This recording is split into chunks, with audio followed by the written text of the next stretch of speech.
3 destinations.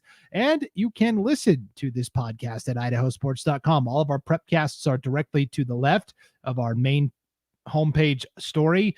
And you can also download this podcast wherever you download and subscribe to podcasts, Apple, Spotify, Stitcher, etc. Ryan, what's going on? How you doing? Good. Just working at the standing desk today. So Oh man, I probably should have a standing desk, but I just don't have enough room in my new office to pull that off. But because you gotta have it down. That's the problem. Right. Because the standing desk goes up, but it also goes out a little bit to go up, right? No, this one's just straight is a vertical like axis one. So it's the same spot, whether it's lower for sitting or for standing. So it's kind of nice. Slick Rick. Okay. Wow. You're on the cutting edge of home office. You were working from home long before it was cool. Yes. Yeah. I've been working from home for a minute. I'm old school. I did see Amazon just told their employees, hey, by January 2025, you've got to be back in the office 5 days a week. A lot of hand wringing going on from the Amazon employees about that, but yeah, that's something I think that we'll avoid here in a sports podcast. But it's something I noticed in the news. If you're interested in jumping in the insurance world, you can always shoot me a message. But you can work from home 100% remote. Yes. Shameless plug if we're gonna get plugs. But yeah. Hey, no worries. Okay, well, let's get into it. We'll start with football, and then we'll kind of go soccer. We haven't done a ton of soccer yet this season on the North Idaho Prepcast. We'll kind of go league by league, look at who's shining, the key results early on here. But for football, Ryan, holy smokes, last Friday night, we thought the big matchup was going to be Wallace and Lakeside. 2 undefeated Titans clashing in the North Star League. It started well for Wallace. They got out to like a 20-6 lead, something like that. But then, boy, Lakeside just kept on coming, and Wallace kind of fizzled out on a couple of drives. Final score, Lakeside 70, Wallace 48. This was an impressive performance from the Knights and first-year coach Jerry Louis McGee. Yeah, no, and that we saw that crew early in the year, obviously, with our first broadcast of the season, and there was bright notes like, man, if this team can keep things, can clean it up, they're going to be an absolute force to reckon with, and they showed that. And I had some friends that were at the game, and they had said Wallace looked like they started out with their hair on fire, but you knew that Lakeside was going to make a run. It was a little sloppy early on, but they cleaned things up, and what started out looking to be, maybe a Wallace rout turned into an absolute boat race by Lakeside and getting that victory. Tyson Charlie, I mean, if people haven't been talking about him a lot statewide, I mean, he's worth the notoriety that he very easily keeps us up. He could be looking possibly at the state player of the year in the 1A ranks, but that team Lakeside, and I think it was Lakeside's depth. Just, I think it gets overwhelming. They've got good numbers in that group, and they use them. They're able to rotate their defensive line out, keep guys fresh, keep the pressure on the quarterback on the defensive side of the ball. And we've seen that receiving core and the running back group that they've got at Lakeside. That's a really good unit. And I think, we'll see what happens in the rematch. If Lakeside can sweep that rematch, Lakeside might be the team I favor and to make it possibly to a state championship game. We'll see, but there's a lot of football to play between now and then. I don't want to prognosticate too much, but that Lakeside group, man, you look at what they've got they've got speed on speed, and in 8-man football, you get speed and you get a decent quarterback that can sling it a little bit. That's going to spell trouble for anybody they're facing. Yeah, Tyson Charlie ends up passing for 339 yards and 5 touchdowns, ran for 204 yards and 4 touchdowns. That's 9 total touchdowns if you're keeping score at home. The only guy that beat him on the weekend was Connor Perkins from Dietrich. He had 10 touchdowns, same number passing and rushing, but he also had a punt return for a touchdown for Dietrich. Otherwise, Tyson Charlie would be top dog in terms of scoring this past weekend. Jamari Pion has really developed as a deep threat as a receiver. They've got Jarius Syjon Moffitt who can pound it between the guards. It is a deep, versatile offense for Lakeside, and you're right, they just wear on you with the run, and they pound it and pound it and pound it, and then they can lull you to sleep with a big ball up top. This game was only, it was 36-34 at halftime. Lakeside had a 2-point lead. Wallace was hanging tough. Really, the key was in the second half. In the third quarter, Lakeside outscored Wallace 22-14.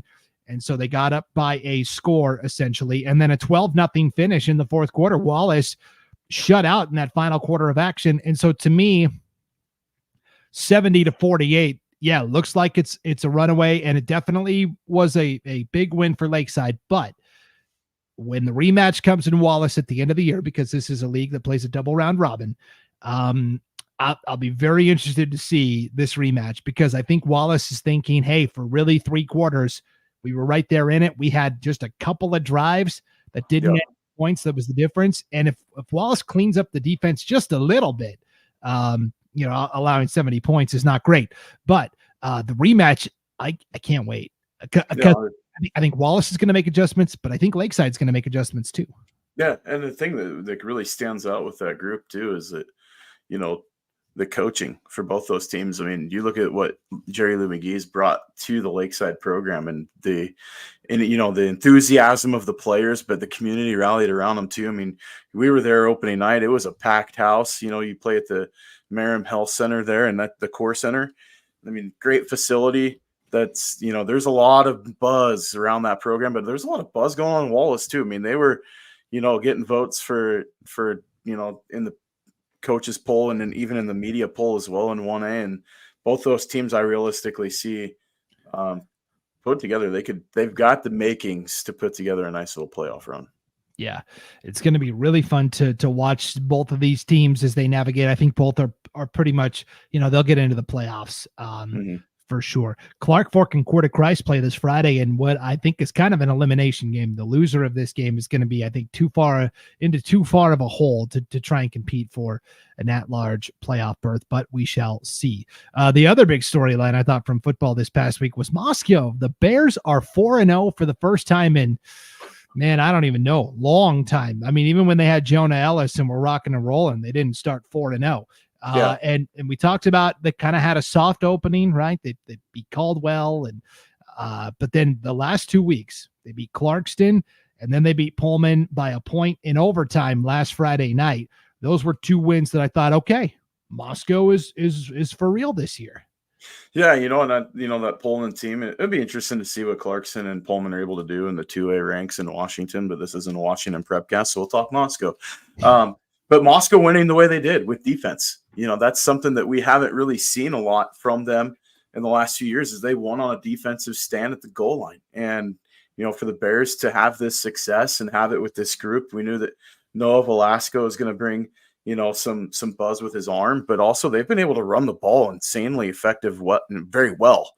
And so, they're able to have that 1-2 punch in the backfield, and Butch Kiblin's been back there doing his thing, and there's receivers on the outside with Isaacson, and you've got an underrated offensive line, in my opinion, that's got a lot of size too. That's a group that, they keep things rolling the way it is. They could be looking postseason and maybe have a blemish or 1, maybe 2, maybe none. We'll see what happens. I mean, they still got to play some IEL 5A schools later in the season, but this Moscow team could be rolling into the playoffs with a very, very hot hand. Yeah, already the 4-0 start this year, Noah Velasco completing almost 69% of his passes, 1,174 yards already through 4 games, 13 touchdowns, only 3 interceptions, and 4 different receivers have gone for over 100 yards. Butch Kiblin leads the way, 389 yards and 7 touchdowns. Holy moly, that might lead the state. 7 TDs receiving. Yeah. Keaton Fry has 236 yards and 2 touchdowns. Connor Isaacson right behind him, literally 4 yards behind him, 232 yards and 2 touchdowns. And then Mason Helbling, the freshman, has 14 catches for 130 yards and a touchdown. So it's definitely a pass-heavy approach. Moscow is running the ball just enough to keep defenses honest. That, maybe if they could get the running game going a little bit more, strike a little more balance, but like you said, I mean, the defense has been phenomenal this year as well. Yeah, the defense has looked really good. So that Bear team is obviously one to keep an eye on. Of all the years to switch classifications, I mean, it's working out to their favor so far to play an adjusted schedule. And you look at the foes that they've got in the IML this year in that 4A rank with Timberlake and Bonners Ferry. I mean, you could say both are in kind of a rebuilding situation in both those programs. So, if Moscow can make hay while the sun's shining, they could be a team. They're getting votes, for goodness sakes. I don't know who voted for them in the recent media poll, but they got a vote for number one, which was, I mean, great for that program. Yep. Yeah, I'm not sure who put that in, but I voted for Moscow in my top 5, just not number 1. I still need to see, Sugar and Homedale, and there's some other teams certainly, but Moscow off to a great start. And if you want to hear more about the Bears and their 4-0 start, be sure to tune into Gem State Game Day. This is a new show we've launched this fall. It airs every Thursday morning live on the IdahoSports.com YouTube channel, Facebook page, and X account at 7 a.m. Pacific time Thursday morning. It's kind of like a college game day. We preview all of the high school football games, get you set for the weekend with the key matchups, and we kind of dissect all of that. It airs Thursday morning, 7 a.m. live, but you can watch it anytime, Thursday or Friday, at any of those destinations. And this week, as a guest on Gem State Game Day, we had Moscow head coach Rob Bafus on to talk about his team's 4-0 start. He's just a great guy. Yeah. Good coach, too. Yeah, and the kids love him. I mean, like, that's the one thing that you look in the program is that they had some issues with getting numbers out for a while and keeping kids in the program. That they've got athletes walking around that school, and they're getting those guys back out on the field and putting the pads on and helmet on, and it's paying dividends now. And so with this group, I know they've got high hopes before the season, and they had kind of an axe to grind and something to prove after some of the seasons they've had the last few years. It's great to see them getting the notoriety that's deserved. And hopefully they can keep this momentum moving as they get, further and further on into the season. For sure. All right, let's wrap up with the 5A Inland Empire League. This is what Moscow used to be in, their old stomping grounds. A little bit of a different look. Sandpoint and Lakeland are still in there, but Lewiston has joined the fray as well. All 3 teams playing really well. Last Friday, Lewiston shuts out Clarkston 49-0. They played the entire second half with a running clock, by the way. So, I mean, just a little nugget there. Yeah, it's just ridiculous. They play Bothell, Washington. Did I say that right? Bothell? Yep. Bothell, yep. Okay, they play Bothell, Washington this Friday. Sandpoint defeats Davis High School from Yakima 37-13. They play Pocatello this Friday. Neutral site game in Butte, Montana. And then Lakeland. They had a tough one with Frenchtown, Montana last Friday. They lose 14-7. Frenchtown, pretty good team in Montana this year. They are undefeated. So yeah, that's not going to be too nasty of a blemish on Lakeland's record, losing to that Frenchtown team. That's a pretty good ball club. Yes, they've already beaten Hamilton, which has been a perennial semifinal team the past couple of years in Montana Class A football, which is like 5A over here. Frenchtown is 3-0. And Lakeland plays Post Falls this Friday night right here on IdahoSports.com. It's our North Idaho game night. I've already started to, and maybe it's a little early for this, but I've already started peeking, as have you, at the Max Preps rankings, because that's how a lot of this stuff is going to get seeded out. Lewiston is number 2. Sandpoint is number 5. Lakeland is number 6. And that is amongst 5A teams. All 3 teams ranked in the top 8. Now, the caveat to that is only one of those 3, the conference champ, will actually be seeded in the top 8 because other conferences get a certain number of auto bids. But at this moment, whoever takes second and third would be in line for like seeds number 9 and 10, basically. It's a good spot to be in for the IEL. Yeah, absolutely. And, if you look at, why is Lewiston and at 2 versus Sandpoint and Lakeland, being at 5 and 6? Well, Sandpoint played St. Mary's early on in the year, and Lakeland opened with Bonners Ferry. I mean, like, realistically, that's your scheduling does come into play with this ranking, and the more wins your opponents get, the better your ranking is going to be. Lewiston obviously played Coeur d'Alene and won that game. There is a massive rankings lift for the Bengals with that victory. If they can run the table, I mean, they're realistically looking at hosting some playoff football throughout the postseason. Yes, that would be huge for Lewiston if they can keep it up. And for Sandpoint, they got to win this game Friday against Pocatello if they want to have a favorable seed. come the postseason, should they be the IEL champions as well. But again, and both Lewiston and Sandpoint got votes this week for top ranked in 5A, which cool. That's awesome. I mean, it says a lot about the conference. No doubt. But yeah, 5A is the only classification that does this, where every other classification says, okay, conference champions get the top seeds. Everything else then is seeded by max preps. 5A says, well, we'll seed the top 8 based on representation.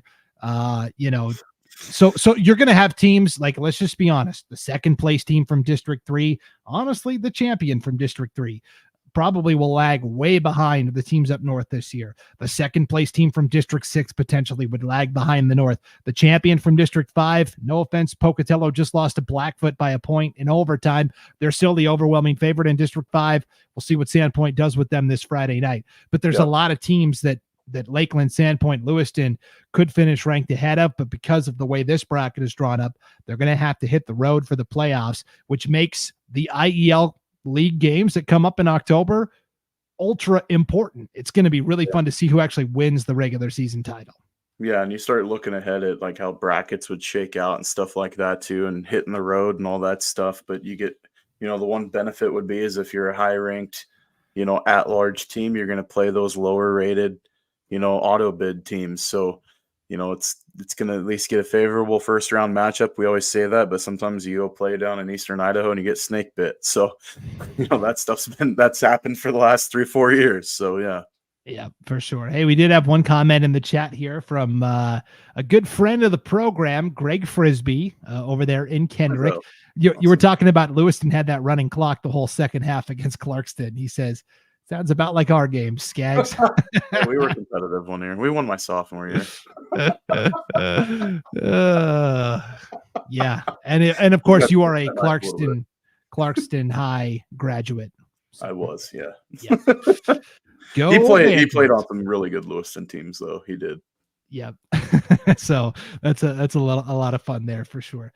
Okay, let's wrap up with soccer talk. We just kind of wanted to take a look at the standings, kind of keep you updated about where things are, because we haven't dove into the soccer scene a lot this year. So let's just go boys soccer first, and then we'll wrap up with girls soccer. At the 6A level, Scaggs, it's just Coeur d'Alene and Lake City, kind of a lonely affair. The Vikings are 5-0 in the combined 5A, 6A IEL. They're 6-0 overall, haven't lost yet. Lake City is 3-1-1 in conference, 4-1-2 overall. Coeur d'Alene, though, has been pushed, right? A 1-0 win over Lake City, the only time they've played so far this year. I can't wait for that rematch. It comes next Tuesday, September 24th. Yeah, no, that's, only one bid coming out of that league this year. So it's kind of a rock fight between those two programs that it's come down to the wire a few times over the last few years as well. So, I mean, I wouldn't expect anything short of that too, with the way things have shaken out, playing to a 1-0 game the last time they played. Yeah, and for Lake City, the 1-0 loss to Coeur d'Alene, understandable. They drew with Sandpoint in their season opener 2-2. I get that. The one I'm kind of scratching my head on a little bit is they drew to a 1-1 tie with Post Falls. And Post Falls is a program that's been in dire straits in soccer. That's why they successfully petitioned down a level to the 5A ranks. So that one Lake City could look back on and go, okay, that might cost us in terms of, because now even if they beat Coeur d'Alene, they still don't leapfrog the Vikings for first place in the IEL. Now, ultimately, what does it mean? It means Coeur d'Alene would get to host that district championship instead of Lake City. But ultimately, in terms of a regular season conference title, right now, a couple of draws standing in Lake City's way. Yeah, try to figure out which side of Highway 95 you're going to play on. that's where it comes down to, right? It's not really much of a road game. But yeah. So if we look at the more robust 5A Inland Empire League, it is Sandpoint, Moscow, Post Falls, Lakeland, and Lewiston, a 5-team conference. It is Sandpoint currently leading at 4-2-1. They are 4-3-2 overall. Gotta love those ties in soccer. Otherwise, Moscow and Post Falls are each 2-4. Lakeland's 0-2. Lewiston is 0-3-2. Sandpoint working with a new coach this year. They drew with Lake City. They have lost to Coeur d'Alene 4-1. No harm, no foul there. They've lost to Lake City 5-0 in the rematch with the Timberwolves. But really, the games I'm keeping an eye on are the rematch coming up with Moscow after Sandpoint won 1-0, and then the rematch with Lewiston because the Bulldogs and the Bengals drew 1-1. It sure looks like those three teams, Moscow, Sandpoint, Lewiston, are all bunched together pretty tightly there in boys soccer. Yeah, and I mean the Bengals in that Sandpoint Lewiston game was on Saturday, if I'm not mistaken, to that draw. So I mean, Bengals kind of holding their own, but even though they don't have the greatest record, I mean they're playing tight against the top teams. It's just, can they get over the hump and start getting some wins? And Moscow, excuse me, needs to clean things up a little bit for themselves too. But Sandpoint, if they're gonna stake their claim in this conference, they've got to start distancing themselves from the rest of the pack. Yeah, I mean, I just look at it, and Lewiston did lose to Post Falls earlier this year 2-0, and they drew with Lakeland 0-0. So those were early on in September, though. I think Lewiston has kind of found the secret formula, and really those three teams, Sandpoint beat Moscow 1-0, Moscow beat Lewiston 1-0, Lewiston and Sandpoint tied 1-1. So to me, we'll see what happens on the back half of the schedule when these teams all play each other again. It's going to be interesting to see how it shakes out. But says a lot about the goalie play too. I mean, if you're thinking like all these low scoring affairs, you're getting one goal is like your decider. Like that really says a lot about what these teams put back there in the net. Yeah, for sure. And then in the 4A Intermountain League, Bonners Ferry undefeated, 8-0-1, so one tie overall, but 7-0 in IML play already. The only quote-unquote blemish on the Badgers' resume this year was a 1-1 draw with Lakeland, which is a 5A program. Now, next Wednesday, we get our first big matchup. It's Bonners Ferry taking on Coeur d'Alene Charter at the Real Life Fields over in Post Falls. Coeur d'Alene Charter is also undefeated in IML play at 4-0. They are 5-0-1. That's the big matchup. But right now, Bonners and Coeur d'Alene Charter look like the top two teams. Yep, that's going to be a matchup to keep an eye on too. And with seeding and all that stuff at play for a district tournament, and should be an interesting affair. Playing on the turf over at Real Life is it's a fast track, so expect maybe some fireworks in that game. Yes, for sure. We have lost our pipeline to Bonners Ferry up north. Christian Wiener, he and his wife are serving with the Peace Corps overseas in a foreign country. I can't remember which one off the top of my head, but maybe he's still able to tune into the North Idaho Prepcast every week. But we hope Christian and his wife are doing well. Maybe he's the one like overseas viewer that we have, and it's not some chat bot like in some other country. Right? Chat bot from a foreign country. That's our podcast title. Okay, so let's take a look at girls soccer and what's going on. 6A level, again, it's just Coeur d'Alene and Lake City.